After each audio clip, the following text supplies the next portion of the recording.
The sky was dark. Thick black clouds covered the strange alien planet.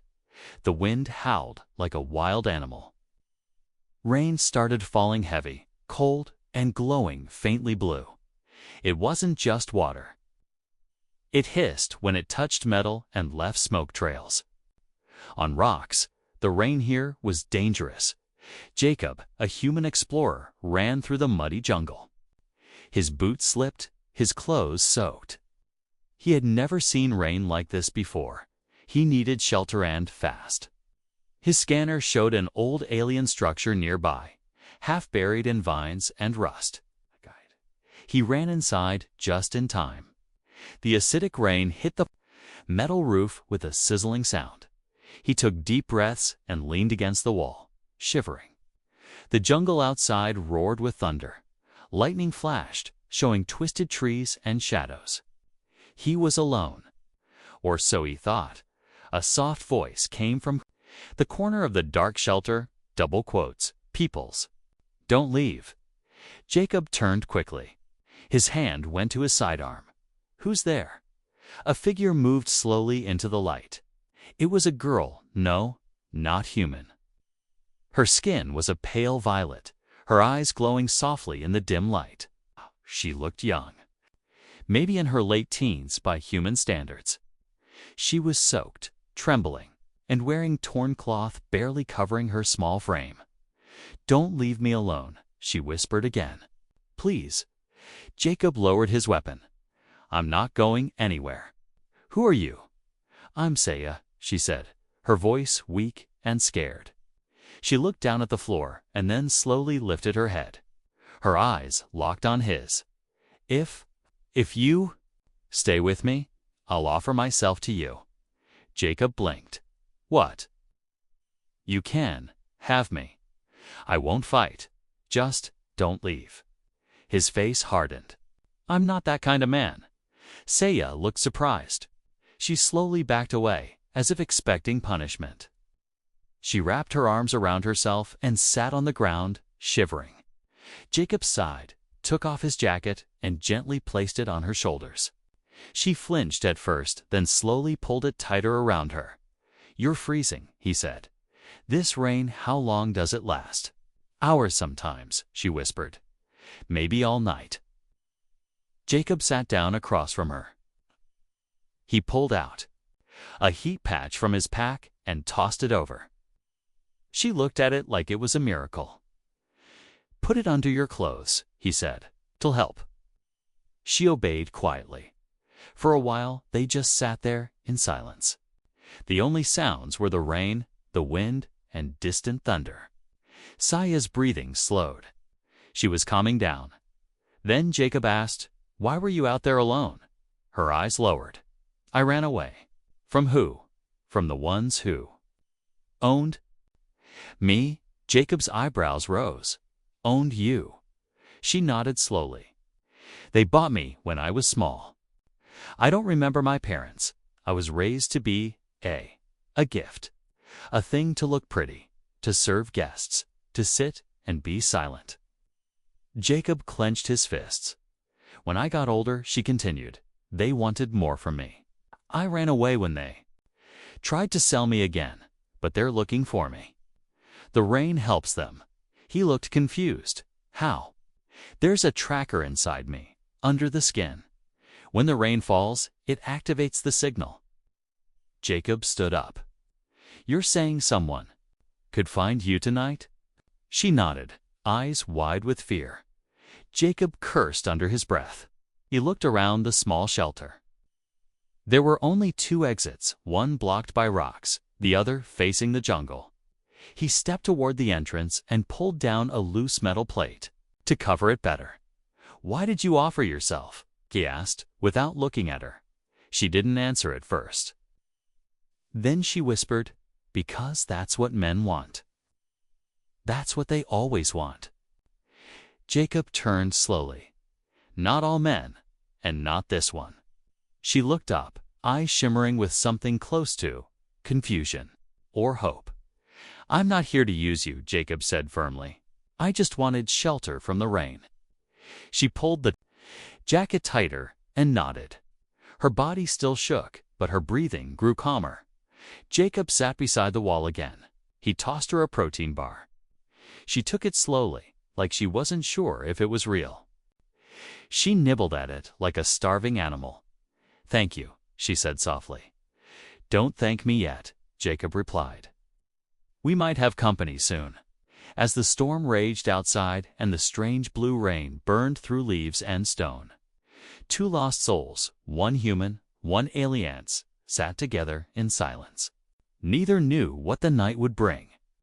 But deep in the shadows of the jungle, something else was already moving. Something that had picked up the signal, and it was coming. The shelter creaked with the wind outside. The rain had not stopped. It only fell harder, sizzling as it hit the ground, burning small holes into the jungle leaves. Jacob sat with his back against the wall, eyes alert. Sia sat nearby, still wrapped in his jacket. Her knees pulled to her chest. Neither spoke for a long time. Then, finally, Sia broke the silence. "You didn't take it." Jacob looked at her. "What?" "My offer." "Most would have taken it," she whispered, not looking at him. "That's what they expect from me." Jacob shook his head. "That's not what I came for." Sia's voice was barely a breath. "Then why are you kind to me?" Jacob didn't answer right away. He looked out at the glowing rain. "Don't know. Maybe because no one was kind to me when I needed it. Maybe I don't want to be like the others." A faint smile touched Sia's lips, but it didn't last. Jacob turned to her again. "You said there's a tracker in you. Where?" She pulled down the collar of the jacket and pointed at a spot near her neck, just under the skin. Off. A faint red mark pulsed like a heartbeat. "It only activates in rain or when I bleed." "Rain? Clever," Jacob muttered. "No one can hide." "In this kind of storm, they're not just looking for me," she said. "They're hunting me. I ran from a noble house." Jacob's eyebrows raised. "You were owned by a noble." "Yes. The Vicari, one of the oldest bloodlines." Jacob let out a long breath. "No wonder they're tracking you." "They don't care about me," she said. "They care about the shame I brought by escaping." Jacob leaned forward. "What will they do if they catch you?" She hesitated. "Saye?" he asked again. "They'll erase me." His eyes narrowed. "Kill you?" "No," she said slowly. "Erase, they'll wipe my mind, burn my memories, and turn me into a silent doll again. A breathing statue for guests to admire. No thoughts, no words, no past, just empty." Jacob felt a chill crawl down his spine. Not from the storm, but from her words. "That's worse than death," he said quietly. Sia nodded. Jacob stood up and began pacing. He had no comms, no working scanner, no help. If he left the shelter, the acid rain would burn him. If he stayed, whoever was tracking her would eventually arrive. And yet, he didn't want to leave her. Sia looked at him with cautious eyes. "You don't have to stay. I'll understand." Jacob stopped pacing. "That's not happening." She blinked. "You offered yourself before, to make me stay, right?" She nodded slowly. "Don't do that again." "Why?" "Because you're not a thing to trade for safety. You're a person." No one had ever said that to her. Not even once. "You don't know what I've done," she said. "Don't care," he replied. "You don't know what they did to me then." "Tell me." She hesitated. Then began slowly, her voice trembling. "I was taken young. They said I was beautiful, rare. My kind's a l'arrière, soft-skinned and pretty to look at, they say. They made me wear dresses, learn how to serve tea, sing songs in languages I didn't understand. They punished me if I spoke out of turn. They touched me like I wasn't alive, like I was a statue." Jacob clenched his jaw, fighting the anger. Building inside one day, she continued. "One of the guests wanted more. I said, no. He slapped me so hard I bled. The tracker activated. That night, I escaped. I ran through the kitchens, the waste halls, into the wild. She hugged herself tightly. They'll find me. They always do. Jacob sat beside her again. Not this time. She looked at him, confused. Why are you doing this? You don't even know me?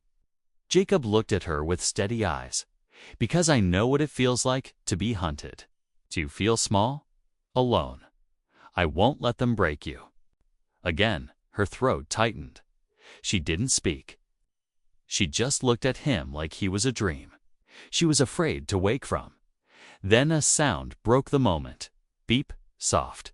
Faint, but Jacob heard it. Beep. He looked at Saya. She looked down at her neck. The tracker's light was now blinking faster. They're close, she whispered. Jacob moved quickly. He turned off his portable light, covered the shelter entrance with more debris, and signaled her to stay low. Saya crouched beside him, holding her breath. Then through the storm, they both heard it. A distant mechanical hum. A search drone, Jacob whispered.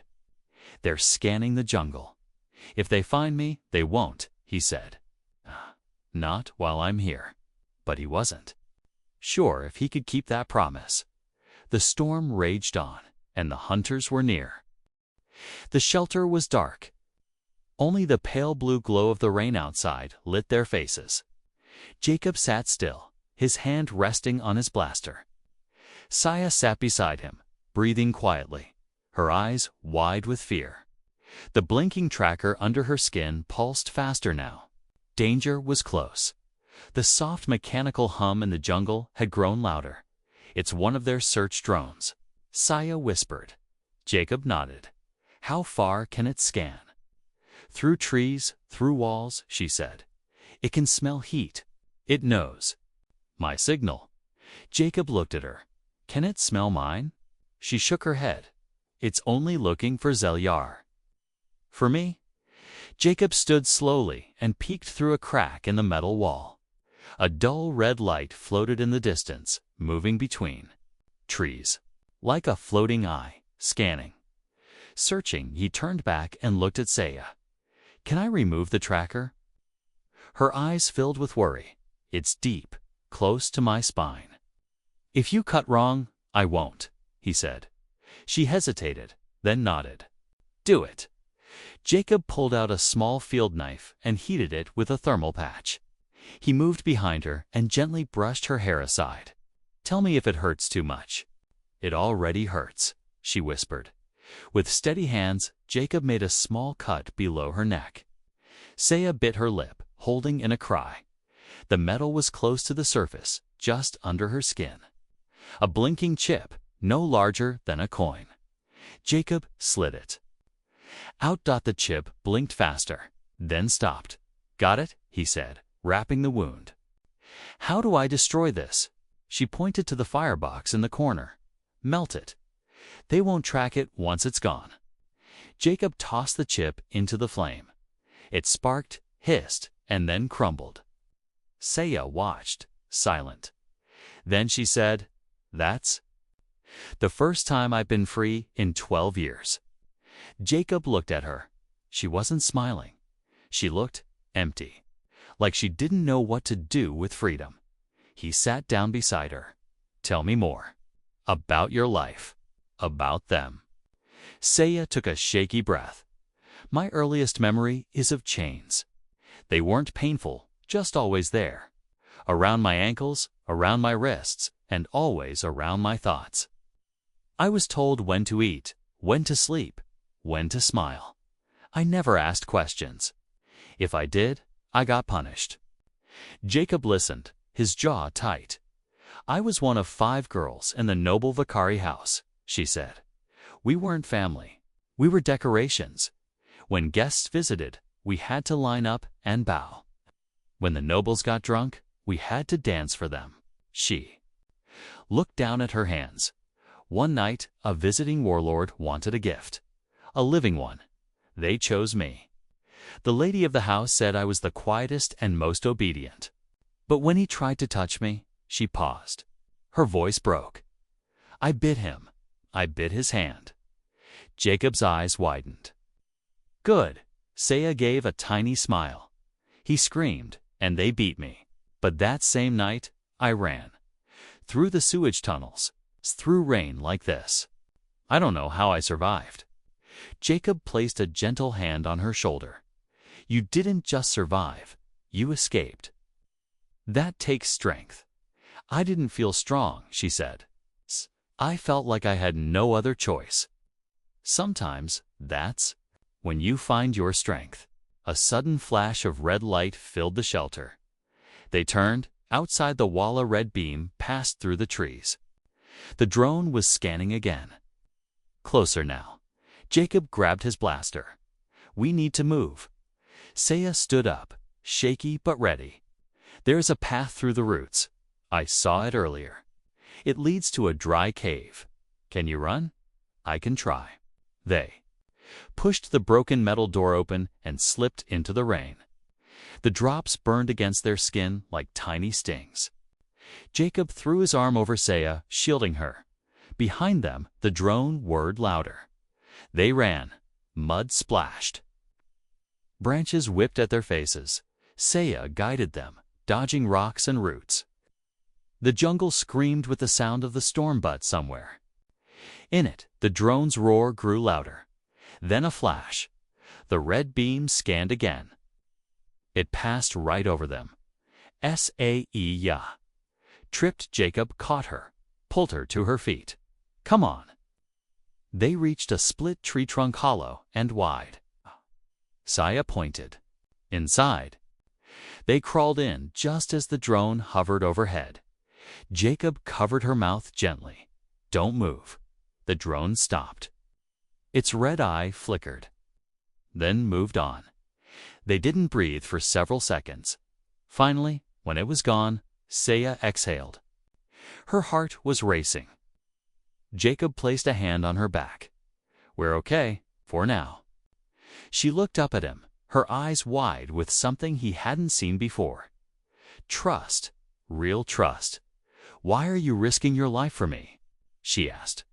Jacob looked into her eyes. Because someone should have done it a long time ago, sighed the hollow tree. The sound of rain hitting the jungle leaves was like 1,000 drums. Every drop hissed as it touched the earth. The storm hadn't eased, had grown worse. Saya's wet skin shimmered under the faint glow of moss growing inside the bark. Jacob sat next to her, his blaster resting on his knee. They were silent, listening. A distant hum echoed through the trees again. Saya tensed. That's not the drone. Jacob heard it, too heavier, lower. A different sound. That's a ground scout, she whispered. They're here, on foot. Jacob checked his weapon's energy cell. 1 shot left, maybe 2 if he lowered the charge. What are we dealing with? Saya shivered. Tracker mercs. Bred for one thing: capture. Not talk, not think. Just hunt. How many? I don't know, but they don't work alone. Jacob's eyes scanned the darkness beyond the hollow. The jungle looked alive. Every rustling branch could be a hunter. Every flash of lightning could reveal their shapes. He looked at Saya. We can't stay here. I know a place, she said softly. If we follow the root path deeper, there's a cave with a heat shield. I hid there once. It confuses. Scanners, he nodded. Can you lead? She nodded back, but her legs trembled. Jacob stood and helped her up. Her hand felt cold and small in his. We move quiet. No talking unless needed. You hear something strange, you stop. Got it? Yes, she said, gripping his hand tighter. They moved out into the storm again, careful not to make noise. The jungle floor was slick with glowing puddles. Jacob took the lead now, eyes scanning, body tense. He could feel it. Something was watching. A branch cracked behind them. They froze. Jacob raised his blaster. Saya pressed herself to his back. trying not to breathe. Then a figure stepped out from behind a tree, tall, covered in black armor, 4 eyes glowing red. The mercenary's breathing was mechanical, slow and steady.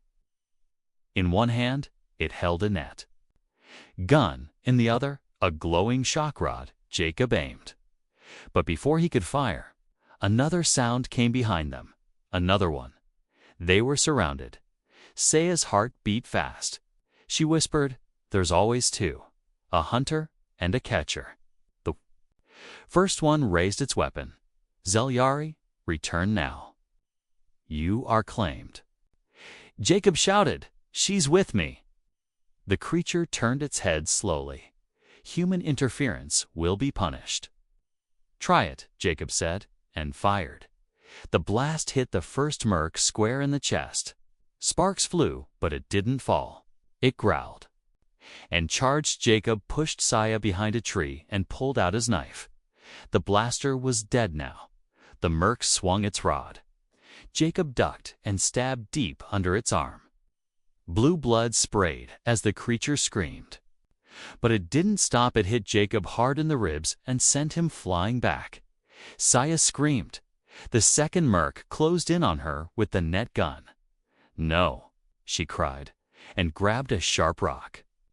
As it fired the net, she dodged left and slammed the rock into its lower eye. It staggered. Jacob stood up, blood on his lip. He saw Saya fighting back, not just running. For the first time, she wasn't a prisoner anymore. He ran forward and tackled the second merc. They rolled in the mud. The shock rod fell. Jacob grabbed it and jammed it into the creature's neck. It sparked hand. The merc collapsed, twitching. The first one was limping now, blue blood pouring from its armor. Jacob raised the rod again. "Back off." But it didn't. It moved toward Saya. She stepped back, then slipped in the mud.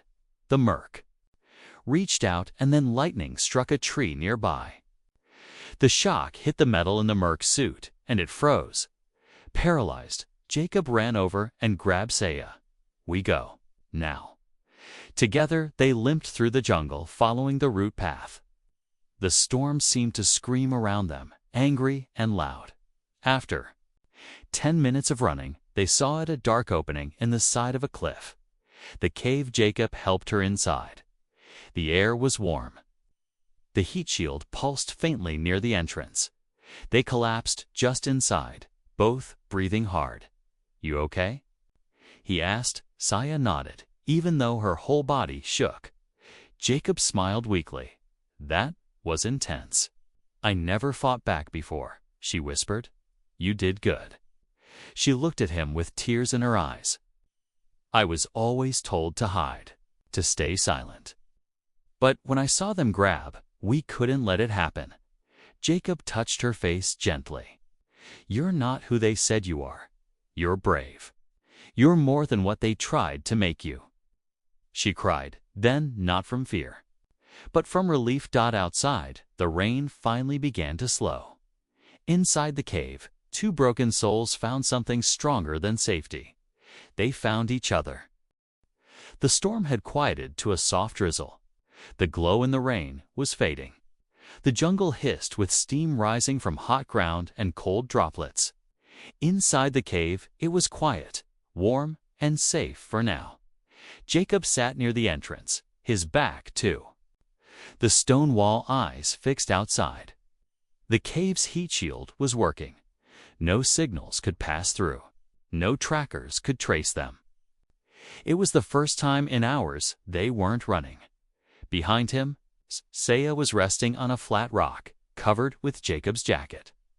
She looked peaceful for the first time, though her body was still weak. Her lip was bruised, and there was a cut on her arm from the fight. Jacob looked at the mark near her neck where he had pulled out the tracker. He didn't say it, but inside he knew they would not stop. Not after killing their drones. Not after injuring their mercs. These weren't just bounty hunters. They were cleaners. Once the Vakari nobles felt shame. They sent cleaners to erase the mistake. No witnesses. No survivors. Jacob looked down at his broken blaster. Useless now. The shock rod had a little power left, not enough to stop another team. They needed a plan. Jacob, Saya said softly. He turned. She was sitting up now, eyes still tired, but awake. Why do you keep helping me? She asked again. He smiled faintly. Because I'm too stubborn to walk away. No, she said. That's not it. He sighed and walked over, sitting beside her. I had a sister once, he said. Captured in a war. Sold as a companion. 2 alien traders. We never found her. Saya's eyes softened. I joined the Explorer Corps to search new lands, Jacob said. But part of me was always looking for people like her. Girls who were taken, who were turned into property. When I saw you, I saw her. Saya reached out and touched his hand gently. I'm sorry, he nodded. Me too. A soft beep echoed through the cave. Jacob jumped to his feet. No way. That's not possible, he said, rushing to the shield panel. Saya stood beside him. What is it? They found the cave, Jacob whispered. Someone's overriding the heat signal from the outside. That's Vakari tech, high level. Then they're coming, she said, her voice shaking. Jacob gritted his teeth. We fight. Saya stepped back. We can't win against nobles. Their guards wear battle armor. Their weapons melt walls. I'm not letting them take you, Jacob said. I'd rather die. Saya looked at him. Then, slowly, she reached into her torn belt and pulled out something small, silver, and smooth. Then we don't fight them head on, she said. We use this. What is it? A command sphere, she said. Stolen when I escaped.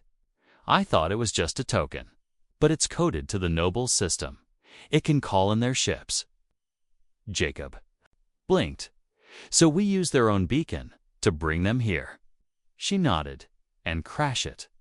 If they think their prize is ruined, they'll call off the cleaners. Jacob grinned. Smart, but risky. I've lived my whole life in chains. I can take a risk. Together, they connected the command sphere to Jacob's wrist pad. The interface loaded. Coordinates. He asked. Saya pointed to a nearby ridge. Clear view. Flat ground. They'll land there. Jacob locked the signal. A faint sound echoed from the Jungala ship's hum. They're coming fast, he said. We need to be ready. 30 minutes later, the noble ship broke. Through the clouds like a metal bird, its wings glowing with blue engines. It hovered above the ridge and slowly descended, hissing steam and folding legs. The ramp opened. Out stepped a tall alien noble, covered in shining armor, a golden crest on their head.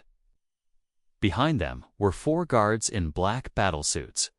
Saya stood on the cliff edge, wearing Jacob's jacket like a cloak. She looked small, but calm. The noble stepped forward.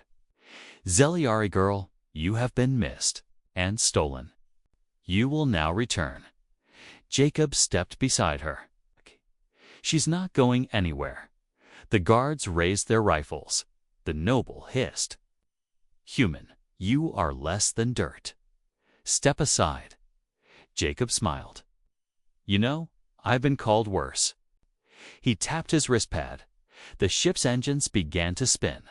The noble paused. What did you do? Your ship's override, Saya said. Your own key. I'm sending it into the storm clouds. The noble's eyes widened. Impossible. Goodbye, Jacob said. The ship jerked upward, spinning wildly. The engines roared as the autoflight took over, locked into a random pattern. The ship shot into the clouds, vanishing into the blue mist. The noble screamed, "Get them!" The guards raised their weapons, but Saya was already holding the shock rod. Jacob pushed her down and threw a rock at the nearest guard. The rod hit the second one in the chest. Sparks flew. The others hesitated just long enough. Jacob tackled one and pulled off its helmet. Saya struck the other from behind. The noble backed away. Stunned, Jacob aimed a stolen rifle at him. "You're done," he said. "You can leave. Or stay and explain to your people why you lost everything to a runaway girl." The noble hissed and activated his cloak. Dash, vanishing, silence. It was over. Jacob turned to Sack. She was crying but smiling. "You did it," she said. "No," he said softly. "We did it." They looked into the jungle where the storm had finally passed, but deep in both their hearts, a new journey was just beginning. The rain had stopped. The clouds broke open, and the twin moons of the planet shone through the night sky. Strange birds chirped again, and the jungle slowly came back to life. Unaware of the battle that had taken place on the ridge, Jacob and Saya sat near a small fire deep inside the cave. The stolen rifle rested beside Jacob, and the command sphere now lay quiet, drained of energy. The danger had passed for now. Sia stared at the flames, her violet eyes soft. Her face was bruised, her arms still wrapped where Jacob had patched her wound, yet she sat calmly, legs crossed, breathing evenly. She didn't flinch anymore at every sound. She didn't ask if he would leave. Something inside her had changed. "Are you warm enough?" Jacob asked. She nodded slowly. "Yes, but not just from the fire." He looked at her. "What do you mean?" "I mean," she paused, picking her words carefully, "for the first time in my life, I don't feel cold inside." Jacob's expression softened. "Good. You deserve that warmth." There was a silence.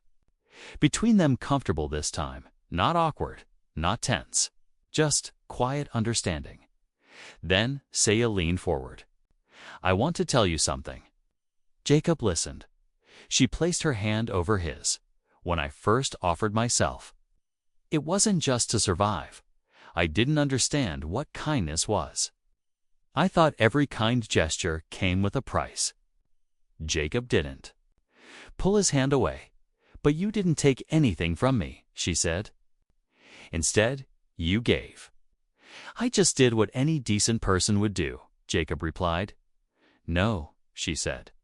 "Most would have walked away, or worse, but you stayed, even when you could have been killed." She moved closer. "I want to offer myself again," she whispered, "but not because I'm scared. Not because I'm desperate." He turned toward her. The firelight reflected in her glowing eyes. "This time, I offer my heart, my trust, my life, if you want it."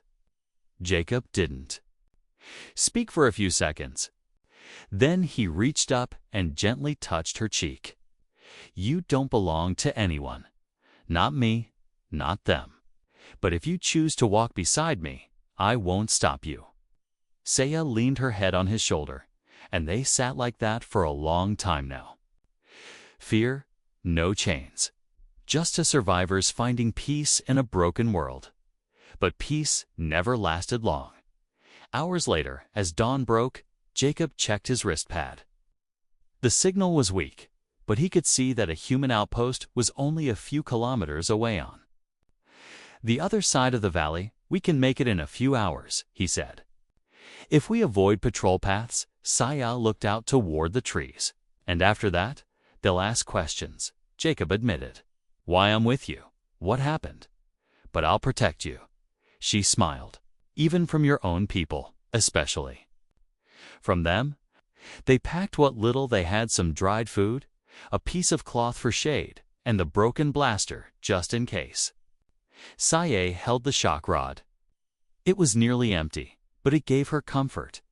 As they walked through the jungle, the world felt cleaner. The air was fresh, the mud drying. Saya didn't walk behind anymore. She walked beside him, equal steps, eyes forward. They crossed a small stream.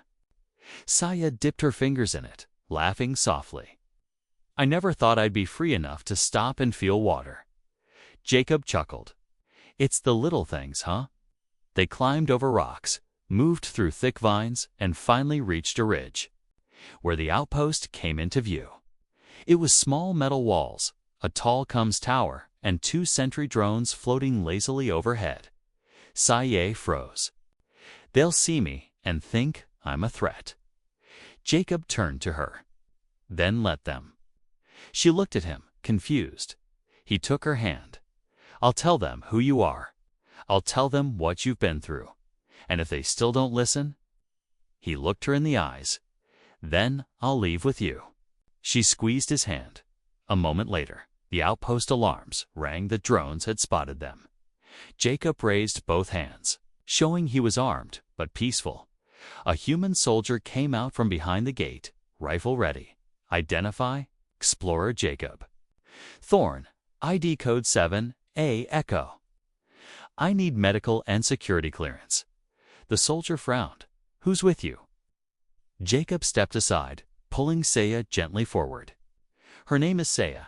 She's under my protection. The soldier narrowed his eyes. She's not human. No, Jacob said. But she's a person, and she's free. The soldier looked at them both for a long moment, then lowered his weapon. Come in.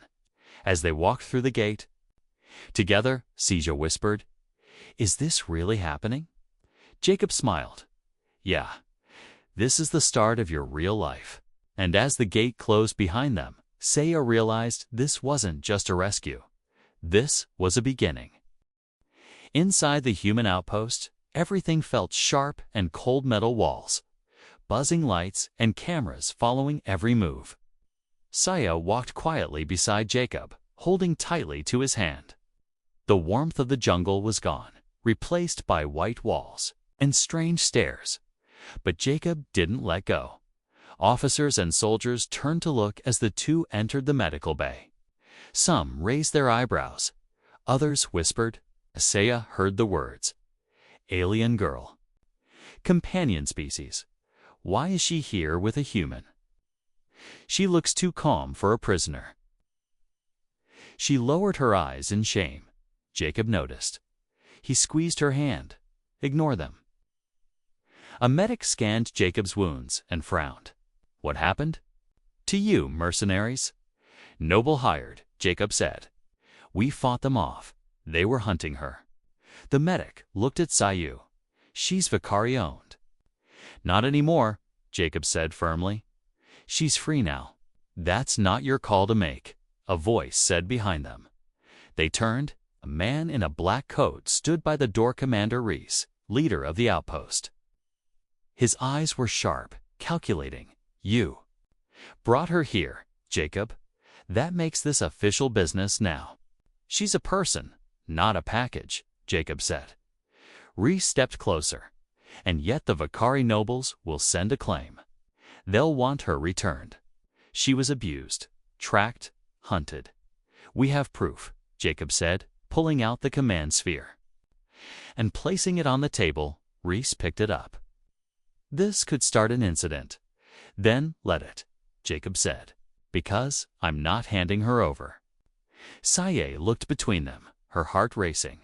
I can go, she whispered. You don't need to fight for me anymore. Jacob turned to her. Yes, I do. Because for the first time in my life, someone needs me. Silence filled the room. Then, Reese said, Fine. She stays for now.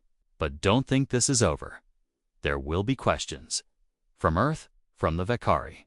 Maybe worse. We'll deal with it, Jacob replied. Over the next few days, Saya stayed in the outpost's private quarters. She was given clean clothes, warm food, and her own bed. She took long showers and sat by the window for hours, watching the rain that came now only as a soft mist. She didn't speak much, but she watched everything curious, alert, and Jacob visited her every evening. They'd talk. Sometimes about the past. Sometimes about silly things like how strange human food was, or how she'd never worn shoes before. One evening, she said something unexpected. I don't want to run anymore." Jacob looked up from his plate. "You won't have to." "I mean it," she said. "I want to stay." "With you?" He smiled. "Then stay." But her smile faded. "They won't let me live here forever, will they?" Jacob sighed. "No, not unless we give them a reason." "What kind of reason?" He thought for a moment. Then his eyes softened. "A family," he said. "It's an old Earth law. You can't deport someone married to a citizen." Sia's eyes widened. "Marriage? Is that what you want?" "I want you to be safe," Jacob said, "and I want to choose that safety together." She was quiet for a moment, then nodded. "Then yes, let's give them a reason." 1 week later, the outpost hosted a simple ceremony. No guests, just 2 rings, a few words, and a signature on a data pad. Jacob held Saya's hand as she smiled genuinely, freely for the first time in her life. She wore a simple white outfit, gifted by the medic. Jacob wore his explorer uniform. The jungle could be seen behind them through the window's wet green, and a live Commander Reese stood as witness. "Strangest wedding I've ever seen," he muttered, "but I'll allow it." After the short ceremony, Saya and Jacob stood on the balcony, looking out. "It feels unreal," she whispered. "That's what freedom feels like," Jacob said. She leaned on his shoulder. "The rain is gone," he nodded. "But if it ever comes back, we'll face it together." Later that night, Saya found the courage to return to the mirror in her room. She looked at her reflection. For so long, she had seen only fear, chains, shame, but now she saw a woman, not owned, not hunted, loved, safe, human and alien, standing side by side, had broken rules, defied power, and rewritten fate in a galaxy full of cruelty, where the weak were sold and the strong never looked back. One man stayed in the rain when others would have run, and one girl found her. Strength in the storm, their story was just beginning.